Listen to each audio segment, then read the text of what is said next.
श्री गणेशाय नमः। वक्रतुंड महाकाय सूर्यकोटि समप्रभ निर्विघ्नं कुरु मे देवं सर्वकार्येषु सर्वदा। गणेश जी का नाम लेकर हम दुर्गा सप्तशती का पाठ प्रारंभ करते हैं। सर्वमंगल मांगल्ये शिवे सर्वार्थ साधिके शरण्ये त्र्यंबके गौरी नारायणी नमोस्तुते। हे माँ दुर्गा, हे माँ शक्ति, हम आपका पाठ बहुत ही मन से और भाव से पढ़ रहे हैं। आप हमें भी शक्ति प्रदान करना और हमारी इच्छा पूरी करना। अब हम दुर्गा सप्तशती का चौथा अध्याय प्रारंभ करते हैं। इंद्र आदि देवताओं द्वारा देवी की स्तुति। महर्षि मेघा बोले, देवी ने जब पराक्रमी दुरात्मा महिषासुर को मार गिराया और असुरों की सेना को मार दिया, तब इंद्र आदि समस्त देवता अपने सिर तथा शरीर को झुकाकर भगवती की स्तुति करने लगे। जिस देवी ने अपनी शक्ति से यह जगत व्याप्त किया है और जो संपूर्ण देवताओं और महर्षियों की पूजनीय है, उस अंबिका को हम भक्तिपूर्वक नमस्कार करते हैं। वह हम सबका कल्याण करे। जिस अतुल प्रभाव और बल का वर्णन भगवान विष्णु, शंकर और ब्रह्मा जी भी नहीं कर सके, वही चंडिका देवी इस संपूर्ण जगत का पालन करने और अशुभ भय का नाश करे। पुण्य आत्माओं के घरों में तुम स्वयं लक्ष्मी रूप हो और पापियों के घरों में तुम अलक्ष्मी रूप हो, और सत कुल में उत्पन्न होने वालों के लिए तुम लज्जा रूप होकर उनके घरों में निवास करती हो। हम उस दुर्गा भगवती को नमस्कार करते हैं। हे देवी, इस विश्व का पालन करो। हे देवी, हम तुम्हारे अचिंत्य रूप का किस प्रकार वर्णन करें। असुरों के नाश करने वाली भारी पराक्रम तथा समस्त देवताओं और दैत्यों के विषय में जो तुम्हारे पवित्र चरित्र है, उनको हम किस प्रकार वर्णन करें। हे देवी, त्रिगुणात्मिका होने पर भी तुम संपूर्ण जगत की उत्पत्ति का कारण हो। हे देवी, भगवान विष्णु, शंकर आदि किसी भी देवता ने तुम्हारा पार नहीं पाया है। तुम सकीय आश्रय हो।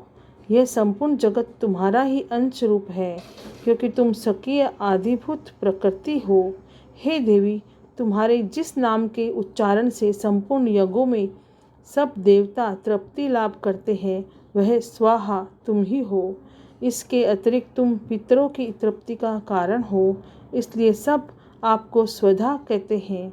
हे देवी, वह विद्या जो मोक्ष की देने वाली हो, जो अचिंत्य महाज्ञान स्वरूपा है, तत्वों के सार को वश में करने वाले, संपूर्ण दोषों को दूर करने वाले, मोक्ष की इच्छा वाले मुनिजन जिसका अभ्यास करते हैं, वह तुम ही हो।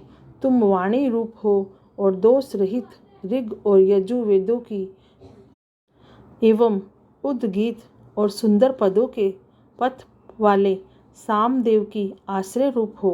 तुम भगवती हो।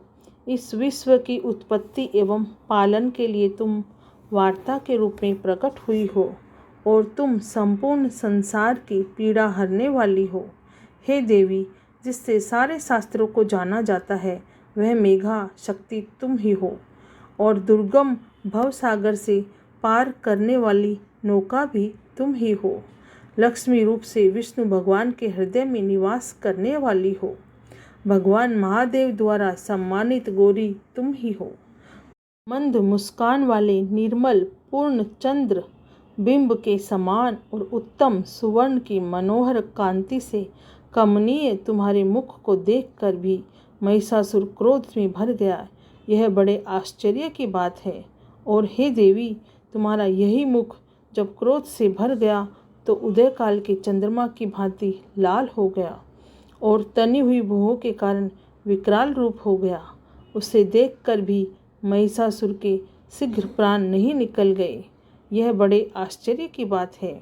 आपके कुपित मुख के दर्शन करके भला कौन जीवित रह सकता है।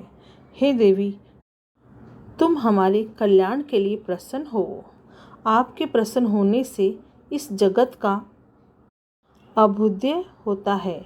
जब आप क्रोध हो जाती हो तो कितने ही कुलों का सर्वनाश हो जाता है।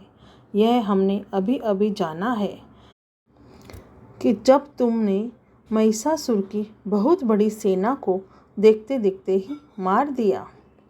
देवी, सदा अभ्युदय देने वाली तुम जिस पर प्रसन्न हो जाती हो वही देश में सम्मानित होते हैं। उनके धन यश की वृद्धि होती है। उनका धर्म कभी शिथिल नहीं होता है और यहाँ अधिक पुत्र पुत्रियाँ और नौकर होते हैं।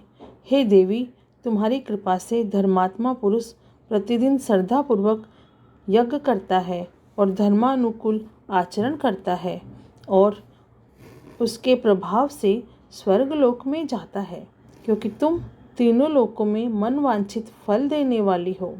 हे माँ दुर्गे, तुम स्मरण करने पर संपूर्ण जीवों के भय को नष्ट कर देती हो और स्थिर चित्त वालों के द्वारा चिंतन करने पर उन्हें और अत्यंत मंगल देती हो। हे दारिद्र दुख नाशिनी देवी, तुम्हारे सिवा दूसरा कौन है? तुम्हारा चित्त सदा दूसरों के उपकार में लगा रहता है।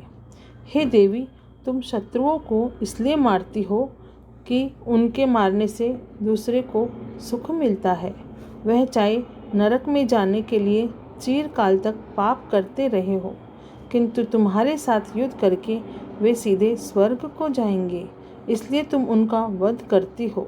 हे देवी, क्या तुम दृष्टिपात मात्र से समस्त असुरों को भस्म नहीं कर सकती? अवश्य ही कर सकती हो, किंतु तुम्हारे शत्रुओं को शस्त्रों के द्वारा मरना इसलिए है कि शस्त्रों से द्वारा मरकर वे स्वर्ग को जावे। इस तरह से देवी, उन शस्त्रों के प्रति भी तुम्हारा विचार उत्तम है। हे देवी, तुम्हारे उग्र खड्ग की चमक से और त्रिशूल की नोक की कांति की किरणों से असुरों की आंखें फूट नहीं गई। उसका कारण यह था कि वे किरणों से शोभायमान तुम्हारे चंद्रमा के समान आनंद प्रदान करने वाले सुंदर मुख को देख रहे थे।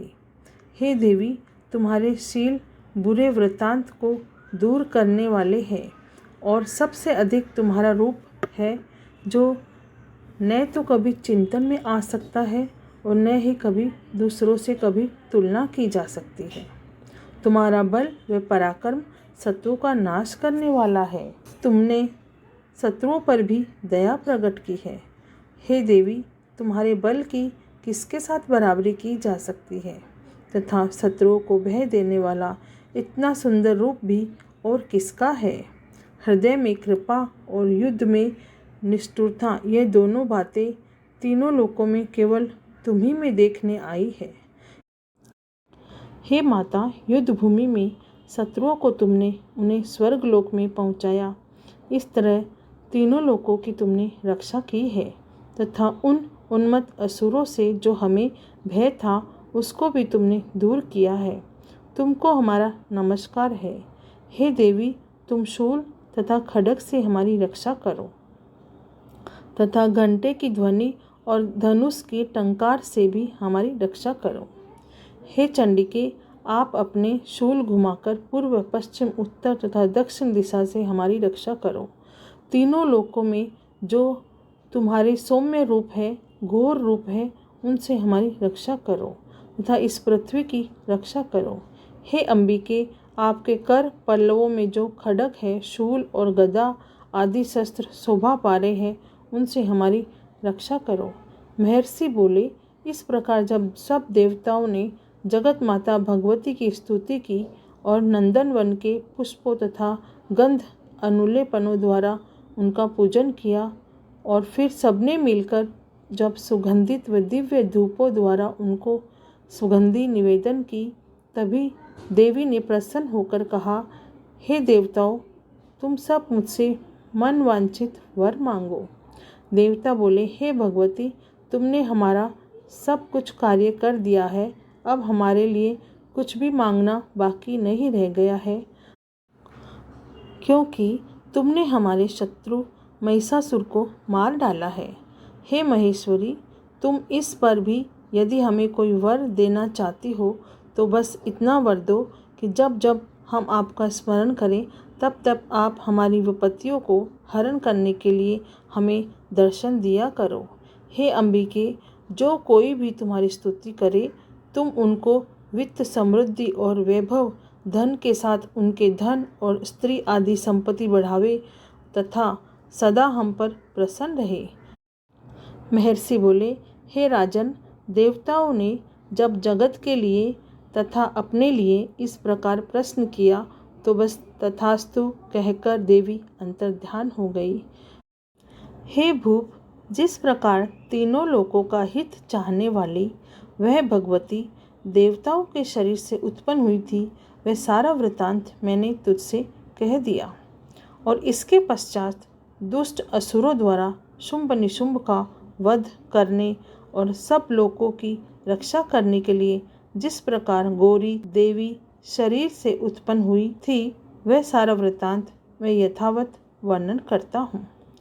अब हमारा चौथा अध्याय समाप्त हुआ। जय माँ गौरी देवी, माँ शक्ति, आपको कोटि कोटि प्रणाम, कोटि कोटि धन्यवाद है। हे माँ शक्ति, हमारी भी रक्षा करना, हमारी भी सारी इच्छाएं पूरी करना। जय माता दी, जय माता दी, जय माता दी।